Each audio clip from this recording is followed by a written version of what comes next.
ভারতীয় রেল এক বিস্ময়ের থেকে কম কিছু নয়। এশিয়ার দ্বিতীয় বৃহত্তম নেটওয়ার্ক ও বিশ্বের চতুর্থ।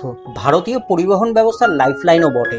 অত্যন্ত স্বল্প মূল্যে দীর্ঘ পথ আপনি অতিক্রম করতে পারবেন এর মাধ্যমে।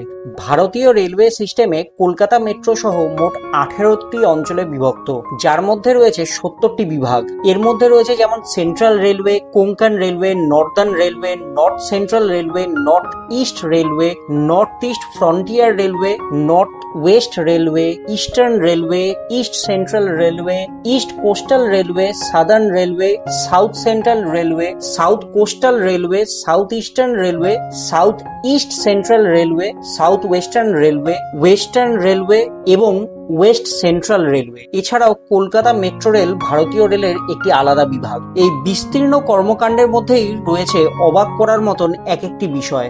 বর্তমানে ভারতবর্ষের বুকে পণ্যবাহী ট্রেন ও যাত্রীবাহী ট্রেন চলাচল করে। প্রতিদিন 1,80,00,000-এর বেশি মানুষ এবং 22 লক্ষ টনের বেশি পণ্য ভারতীয় রেলপথে চলাচল করে। 2019 সালের তথ্য অনুসারে ভারতীয় রেলে প্রায় 12.5 লক্ষ মানুষ চাকরি করেন। 31 মার্চ 2024-এর তথ্য অনুসারে ভারতের মাটিতে মোট 59,181 কিলোমিটার রেলপথ রয়েছে। যাত্রীবাহী ট্রেনের নিরিখে মেল ও এক্সপ্রেস ট্রেন রয়েছে। এছাড়াও রয়েছে সাব আরবান ট্রেন, যা শহর ও শহরতলির যাত্রীদের দৈনিক পরিবহনের মাধ্যম। যত দিন গড়াচ্ছে ভারতীয় রেলে ততই আধুনিকতার ছোঁয়া লেগেছে। আগের তুলনায় বেড়েছে গতি, সংযোজন হচ্ছে উচ্চ ক্ষমতা সম্পন্ন বিলাসবহুল ট্রেনেরও। কিন্তু জানেন কি, এই ভারতের বুকে আজও একটি ট্রেন রয়েছে যাতে চড়তে গেলে কোনো টিকিট কাটতে হয় না। শুনে চমকে গেলেন তো? আগে হ্যাঁ, গত 75 বছরের বেশি সময় ধরে যাত্রীদের বিনা পয়সায় যাত্রা করিয়ে আসছে এই ট্রেন। কিন্তু কেন? দেশের 2 রাজ্যের মধ্যে চলে এই ট্রেনটি। একদিকে হিমাচল প্রদেশ এবং অন্যদিকে পাঞ্জাবের ভাখরা নাঙ্গাল পর্যন্ত যাত্রী নিয়ে যায় সেটি। প্রতিদিন 3টি কামরা নিয়ে একটি ডিজেল ইঞ্জিনের সাহায্যে এই ট্রেন চলে। 1948 সালে হিমাচল প্রদেশ এবং পাঞ্জাবের সীমান্তে তৈরি হয় ভাখরা এবং নাঙ্গাল জলাধার।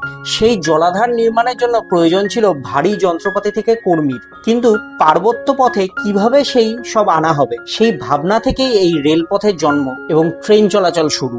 এই ট্রেনটি চালু করার উদ্দেশ্যই ছিল জলাধার নির্মাণের জন্য যন্ত্রপাতি বয়ে আনা, একই সঙ্গে শ্রমিক পরিবহনও। 13 কিলোমিটার রেলপথের যাত্রা শুরু হয় পাঞ্জাবের রূপনগর জেলার নঙ্গল থেকে। একাধিক গ্রামের ওপর দিয়ে ট্রেন পৌঁছায় হিমাচল প্রদেশের বিলাসপুর জেলার ভাখরায়। প্রতিদিন 200 থেকে 300 গ্রামবাসী এবং স্কুল পড়ুয়াই ট্রেনে চেপে তাদের গন্তব্যে পৌঁছন। এই ট্রেনের কামরাগুলি কাঠের। সারাদিনে একবার ট্রেনটি যায় ও বিকেলে ফিরে আসে। সূচনার পর থেকে একদিনও বন্ধ হয়নি ট্রেনটির পথ চলা। গ্রামের আবেগের সঙ্গে জুড়ে রয়েছে ট্রেনটি। ট্রেনটির রক্ষণাবেক্ষণের দায়িত্বে রয়েছে ভাখরা বিয়াস ম্যানেজমেন্ট বোর্ড। ট্রেনটি প্রতিদিন সকাল 7:05 নঙ্গল স্টেশন ছেড়ে যায় এবং ভাখরা পৌঁছায় সকাল 8:30 নাগাদ। একই দিনে এটি আবার নঙ্গল থেকে বিকেল 3:05 ভাখরার উদ্দেশ্যে রওনা দেয়। ভাখরা পৌঁছায় বিকেল 4:30 নাগাদ। এই ট্রেনে নেওয়া হয় না কোনো ভাড়া। শুধু স্থানীয় মানুষই নন, বহু পর্যটকও এই ট্রেনটিতে চড়ে এই জলাধার দেখতে আসেন। সেই সঙ্গে এই ট্রেনের যাত্রাপথে রয়েছে অপূর্ব প্রাকৃতিক শোভা। তবে এই ট্রেনটি চালাতে খরচ হয় বিপুল। 2011 সালে একবার স্থির হয় ট্রেনটির যাত্রা বন্ধ করে দেওয়া হবে, কিন্তু শেষ পর্যন্ত স্থানীয় মানুষের আবেগের কথা ভেবে আর তা করা হয়নি। তাই আজও সমানভাবেই চলছে এই ট্রেন। যাবেন নাকি এই ফ্রি ট্রেন রাইড নিয়ে নৈসর্গিক শোভা উপভোগ করতে?